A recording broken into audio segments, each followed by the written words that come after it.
Good morning, everyone. Welcome back to philosophy class. Today, I am going to teach from scientific method, that is in semester 2 MJC philosophy.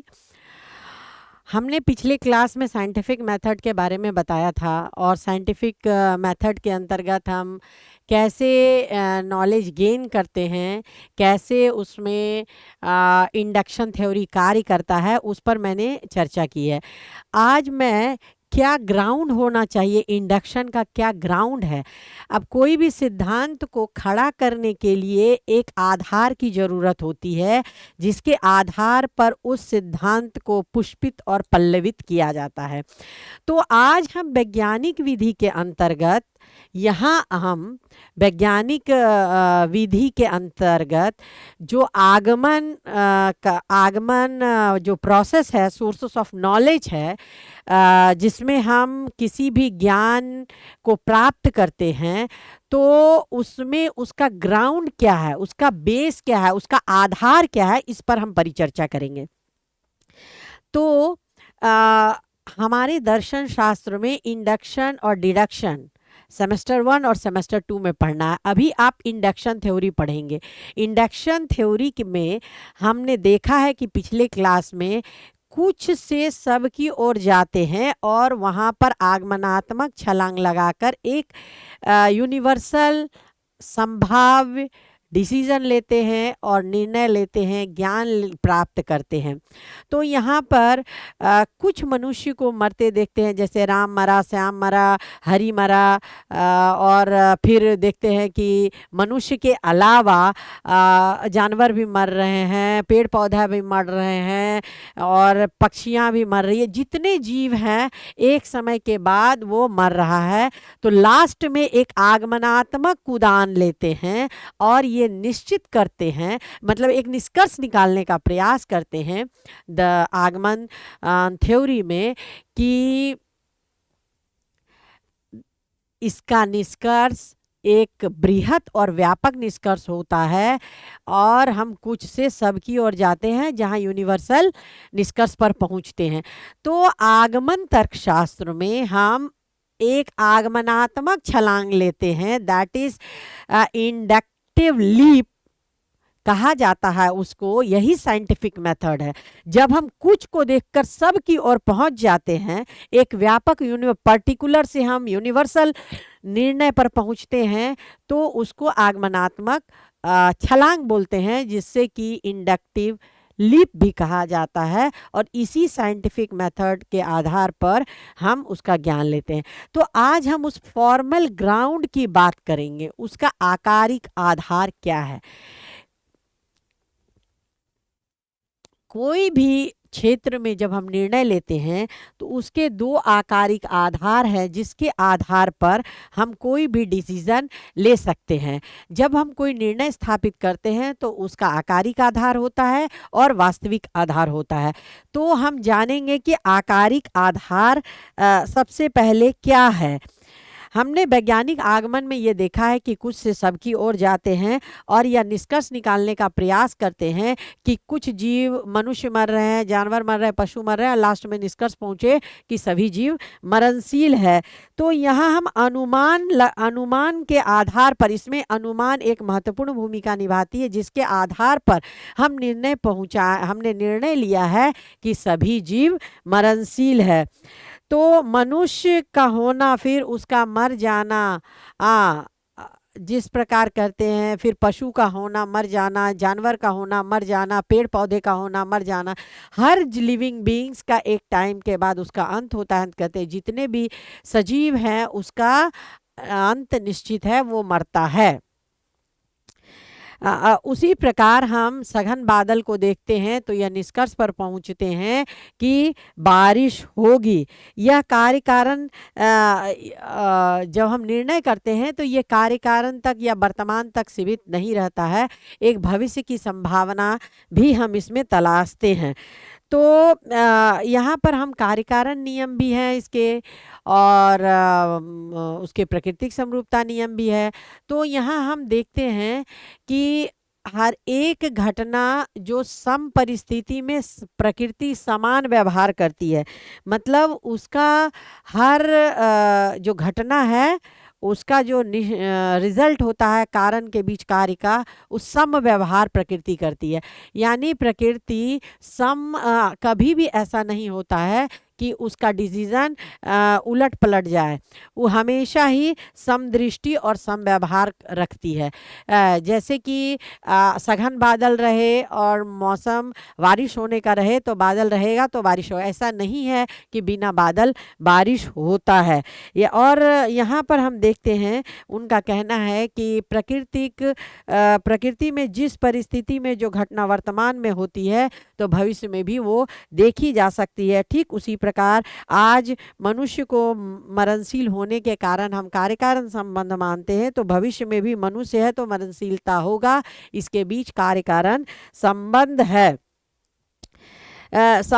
इसी तरह कार्य कारण संबंध और प्राकृतिक समरूपता नियम के आधार पर सामान्य वाक्य की स्थापना की जाती है।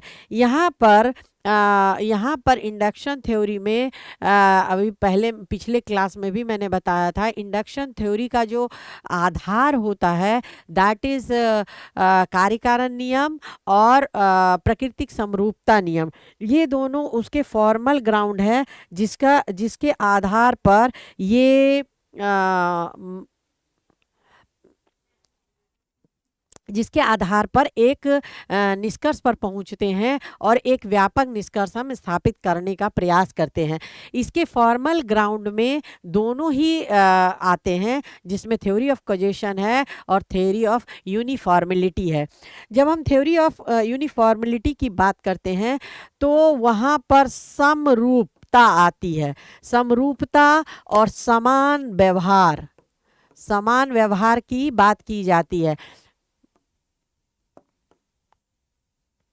व्यवहार की बात की जाती है। समरूपता का अर्थ ये होता है कि प्रकृति जो है वो हमेशा ही समरूप होती है। The nature is uniformal. अभी जो फॉर्मल ग्राउंड की बात कर रहे हैं वो प्राकृतिक समरूपता नियम की बात करते हैं।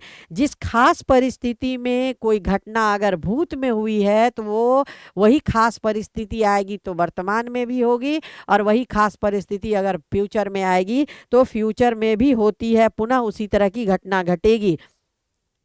प्रकृति में हमेशा समानांतर और सदृश्य परिस्थितियां रहने से एक समान घटनाएं पैदा होती है। प्रकृति अपने आप को लगातार दोहराती रहती है। प्रकृति में ऐसा कभी नहीं होता है कि जो आज घटना है वो अगर कल नहीं आया तो कल होगा, कल वो परिस्थितियां आई तो वो नहीं होगी, ऐसा कभी भी नहीं होता है। प्रकृति में पुनरावृत्ति हमेशा होते रहता है। जो घटनाएं समान परिस्थिति में कभी कभी ऐसा भी होता है कि कभी बादल होने से बारिश नहीं होती है, तो यहाँ ये होता है कि उसी प्रकार बादल घनघोर ना होता है और ज्योग्राफिकल कंडीशन ऐसा हो जाता है जो बादल चला जाता है जिसके कारण बारिश नहीं होती है। लेकिन ये निश्चित ही है कि प्रकृति समरूप है और समान परिस्थिति में समान व्यवहार करती है। विश्व नियमों से चलता है। प्रकृति के भी नियम है, लॉ ऑफ नेचर है।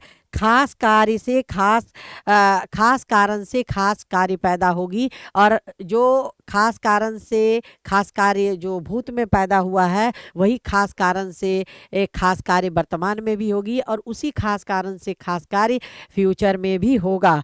इस प्रकार हम देखते हैं कि प्रकृति हमेशा समरूप है और समान परिस्थिति में प्रकृति समान व्यवहार करती है। कभी भी ऐसा नहीं होता है कि प्रकृति अपना इरादा बदल देती है। अगर सघन बादल हैं तो आज बारिश हो रहा है तो कल भी अगर सघन बादल होंगे तो बारिश होगी। यदि आग से हम गर्मी पैदा आज हो रहा है तो भूत में भी हुआ है और भविष्य में भी होगी। यदि बर्फ़ से हमें भूत में ठंड लग रहा था और बर्फ़ अगर वर्तमान में हमारे हाथ में आता है तो ठंड महसूस होता है, और फ्यूचर में भी अगर बर्फ़ हमारे हाथ में आएगा ये तो ठंड महसूस होगा। इस प्रकार हम देखते हैं कि पानी जो है पीने से प्यास बुझती है, तो भूत में भी पीने से पानी पीने से प्यास बुझती रही है, और भविष्य में भी पानी पीने से प्यास बुझती रहेगी। प्रकृति में कभी भी अव्यवस्था या अराजकता नहीं होती है, वो हमेशा व्यवस्थित और सब कुछ एक नियम के मुताबिक चलता रहता है। हर एक घटनाएं नियमबद्ध होती है, अकारण कोई भी घटना नहीं घटती है, और बिना कारण का कोई कार्य पैदा नहीं होता है। कुछ लोगों ने प्राकृतिक समरूपता नियम पर, अभी हम जो यूनिफॉर्मिलिटी law of universal law of जो यूनिफॉर्म वर्ल्ड है, प्राकृतिक समरूपता नियम, उस पर चर्चा कर रहे हैं, जिस पर कुछ आलोचकों ने यह आपत्ति लगाई है। उसका यह है कि प्रकृति जो है वो समरूप नहीं है। प्रकृति में असंख्य घटनाएं घटती है। कभी आंधी आता है, कभी तो कभी तूफान आता है, कभी लगातार बारिश होती है तो कभी सूखा पड़ता है, कभी फसल अच्छी होती है तो कभी अकाल पड़ता है, कभी तेज गर्मी होती है तो कभी उसके कारण बहुत विकराल रूप होती है, तो लोगों को बहुत नुकसान होता है। कभी कभी प्रकृति में इतनी जल जमाव हो जाता है जिसके कारण महामारी फैलता है। कभी धूप तो कभी छाँव, कभी वैभव, कभी अधिक सर्दी पड़ती है तो कभी अधिक गर्मी पड़ती है, कभी कभी भूकंप आता है। तो यहाँ प्रकृति में लगातार एक रूपता और समरूपता नहीं रहती है। कुछ घटनाएं कभी हो जाती है तो कुछ घटनाएं कभी और होती है। प्रकृति में जब तब नई घटनाएं भी होते रहती है, ऐसा आलोचक कहते हैं। परंतु उस आलोचना के जवाब में जो प्राकृतिक नैतिक व्यवस्था, प्राकृतिक नियम का समर्थक है, वे कहते हैं ये आरोप बिल्कुल ही निराधार है, और ये आरोप लगाना प्रकृति पर बिल्कुल ही सरासर गलत होगा।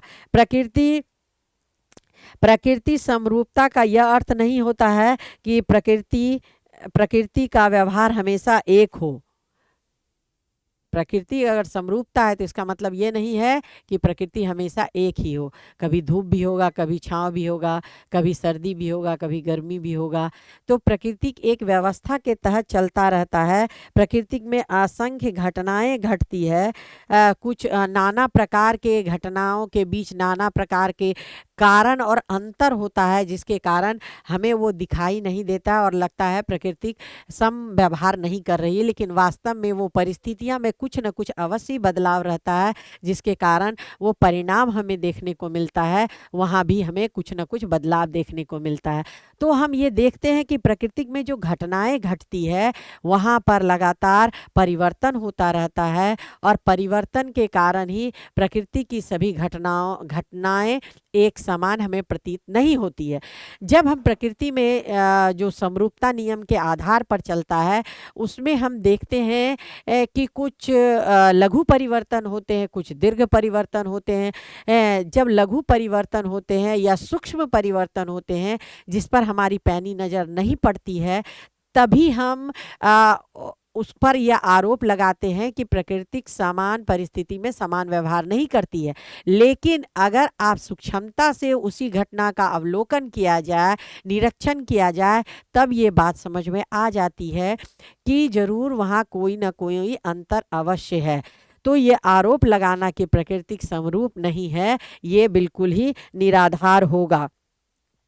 कभी कभी ये भी आरोप प्राकृतिक समरूपता पर नियम पर यह लगाया जाता है कि प्राकृतिक एक सूक्ष्म नहीं बल्कि एक बृहत स्थिति में है, और ये पूरा यूनिवर्स है, तो वहाँ पर कार्य और घटनाओं के बीच भिन्नता रहती है, कार्य और घटनाओं के बीच अंतर होता है। अंतर के आधार पर ही उसका परिणाम में भी हमें अंतर देखने को मिलती है। तो हम ये अवलोकन कर सकते हैं और ये समीक्षा भी कर सकते हैं कि प्रकृति में हर एक घटनाओं में सूक्ष्म अंतर होता है। सूक्ष्म अंतर होने के कारण ही हर एक घटना में सूक्ष्मतर उसका अंतर का परिणाम भी देखने को मिलता है। तो यहाँ यूनिफॉर्मिलिटी जो होती है वो एक नियम है, एक सिस्टम है, एक व्यवस्था है जिसके आधार पर हम प्रकृति का आकलन करते हैं। और आगमन तर्कशास्त्र में वही यूनिवर्सल लॉ या यूनिवर्सल जो ग्राउंड है, फॉर्मल ग्राउंड ऑफ इंडक्शन है, उसमें महत्वपूर्ण भूमिका निभाती है। जहाँ पर हम एक पर्टिकुलर से यूनिवर्सल की ओर जाते हैं और कुछ से एक व्यापक नियम की स्थापना करते हैं।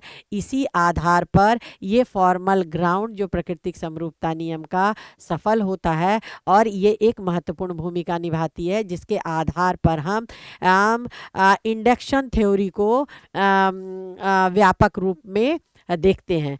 तो हमने देखा है कि किस प्रकार इंडक्शन थ्योरी में प्राकृतिक समरूपता नियम एक आधार के रूप में महत्वपूर्ण भूमिका निभाती है और किस प्रकार आगमनात्मक छलांग लगाकर हम व्यापक वाक्य की स्थापना करते हैं। आज के लिए बस इतना ही। अब अगली कक्षा में हम इसके कार्यकारण नियम पर भी चर्चा करेंगे, जिसको कि फॉर्मल ग्राउंड ऑफ इंडक्शन भी कहा जाता है। धन्यवाद।